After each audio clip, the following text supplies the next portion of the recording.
uma doutrina que tem a caridade como bússola, uma filosofia que propõe a lei de causa e efeito como explicação para os males humanos, uma ciência iluminada pela fé.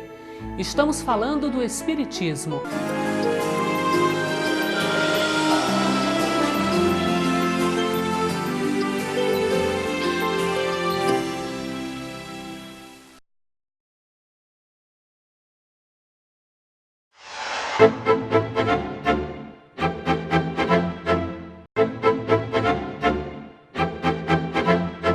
Na tradição popular e nas mais diversas religiões, encontramos muitas referências a anjos da guarda.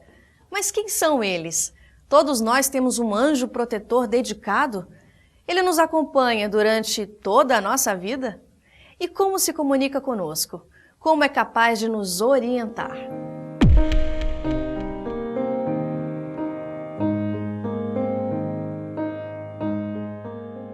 Bem, anjo da guarda é o termo católico, em contrapartida ao termo espírita, que é guia espiritual. Quando nós falamos de espíritos protetores, nós não estamos nos referindo a um anjo com grandes asas à nossa disposição. Tanto se fala no catolicismo, por exemplo, a respeito dos anjos.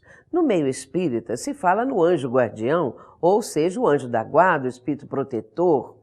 E a pergunta fica, afinal, para os espíritas, quem são os anjos? Como o Espiritismo explica isso? Anjos são seres que Deus criou, já purificados, já num ponto mesmo de angelitude, vamos dizer assim, seres angelicais. Os anjos são espíritos de homens, de criaturas humanas, que foram criados, como todos nós, simples e ignorantes, mas que já fizeram seu trabalho de evolução. São apenas os filhos de Deus que, através da linha de progresso, alcançaram patamares melhores de evolução, porque se esforçaram para isso. E já se despojaram da maior parte das suas imperfeições e hoje servem à humanidade, servem a Deus, as forças do bem, socorrendo aqueles que estão na retaguarda. São aqueles que nos acompanham, nos conhecem, nos orientam, nos ajudam nos momentos de dificuldade, e abrem o caminho para que possamos progredir. Nós temos informação, através de Allan Kardec, que todo ser que nasce em planetas de expiação e provas recebe um tutor, um espírito que vai acompanhar o desenvolvimento dessa criatura. Mas muitas vezes ele já está no processo antes do nascimento. Eles estão ligados a nós através do fluido universal. Cada criatura que encarna na Terra ou em outros planetas tem o seu anjo protetor, o seu anjo guardião, aquele espírito que vai estar ao seu lado durante todo o período que ele estiver na Terra, e muitas vezes esse espírito o acompanha depois que ele vai para o plano espiritual. É de fato para nós uma consolação muito grande, porque sabemos que ao reencarnarmos temos sempre esse amigo espiritual para nos ajudar, para nos orientar, nos inspirar nos momentos das dificuldades e até nos orientar no caminho do progresso moral. A doutrina espírita esclarece sobre isto e nos mostra que Deus destina a cada espírito que reencarna um espírito protetor. Então, cada homem, de acordo com a doutrina espírita, tem um anjo protetor. Tem um anjo da guarda que o acompanha desde o seu nascimento até o momento que ele desencarna. Então, eles sabem, muitas vezes, detalhes do nosso planejamento reencarnatório. E para esse tema, eu gosto muito do livro Missionários da Luz, psicografado por Chico Xavier, de André Luiz, onde ele explica muito bem a questão da reencarnação. Então, os anjos da guarda ajudam no planejamento reencarnatório, eles nos acompanham durante toda a nossa existência e são espíritos que, muitas vezes, eles, por simpatia, nos acompanham, outras vezes também por um dever e porque são espíritos superiores que elegem esses espíritos anjos de guarda para nos acompanharem. Bom, para ser um anjo, o espírito tem que ter uma ascendência sobre nós. Ele tem que ter um grau de conhecimento, de elevação moral maior do que o nosso, para que ele possa ajudar efetivamente, não é? Se ele for uma pessoa desestruturada, sem conhecimento, ele não vai ajudar, ele vai atrapalhar com seus medos, com a sua insegurança. Portanto, esse mentor espiritual, ele tem um conhecimento maior do que nós sobre várias coisas, tem bastante experiência para que as suas indicações, as suas sugestões sejam efetivas naquilo que nós precisamos. Os anjos de guarda falam conosco através das intuições, não interferem no nosso livre-arbítrio, nos aconselham muitas vezes durante o sono do corpo, mas especialmente no estado de vigília através das intuições, através dos pressentimentos, nos orientando para que saibamos ocupar o melhor caminho e tomar as melhores decisões. Eles sempre nos falam a consciência. É como aquela voz interior, não vai por aí, cuidado, principalmente nós motoristas, né? Diminui a velocidade, senão eu vou saltar do carro, né? Então essa voz interior, ela como que nos adverte. Na doutrina espírita nós entendemos a classificação de evolução espiritual, a condição angelical, ela está no topo da escala evolutiva espiritual. Portanto, nós não temos um espírito dessa natureza que já nem passa mais por reencarnações à nossa disposição. Por outro lado, nós temos sim espíritos que nos protegem, entidades que podem ter feito parte da nossa história, num momento do nosso passado, numa existência anterior, alguém que tenha simpatia pela causa que aquela pessoa está desenvolvendo, alguém que atenda um pedido de uma outra entidade que nos quer bem, e aquelas que nós atraímos através dos nossos pedidos. Pedimos a proteção de uma entidade. Um pedido, uma oração, ela nunca deixa de ser atendida. Nós temos sim a proteção, sem a menor dúvida, mas nós precisamos querer essa proteção. Eu não posso pedir a proteção de um espírito protetor e fazer todo tipo de desatino, cometer todos os erros, todos os desequilíbrios. Por quê? Porque nós nos situamos numa faixa de sintonia. Se eu só faço coisas inadequadas, eu vou atrair a entidade que pensa como eu.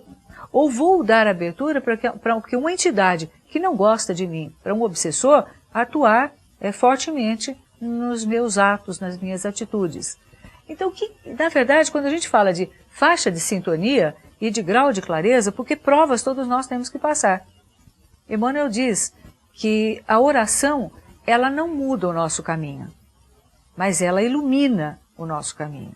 E a partir do momento que a oração ilumina, permite a iluminação, a visão do que é o nosso caminho, eu posso escolher por onde andar, porque o espírito jamais perde a capacidade e o dever de realizar as suas próprias escolhas.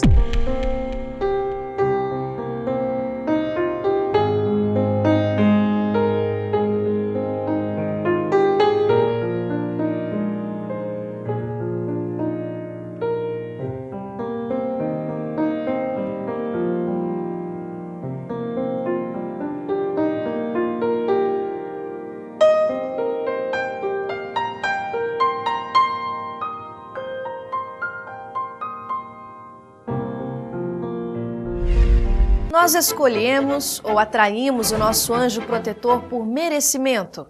Mas se não merecemos, ele pode nos abandonar. Os chamados anjos ficam o tempo todo do nosso lado? Por que muitas vezes não percebemos a sua presença? Na verdade, todos nós, quando chegamos aqui, trazemos conosco essa criatura boa que chamamos de espírito protetor, anjo de guarda. Ele tem tantos nomes, todavia a gente sabe que é um amigo que nos acompanha sempre.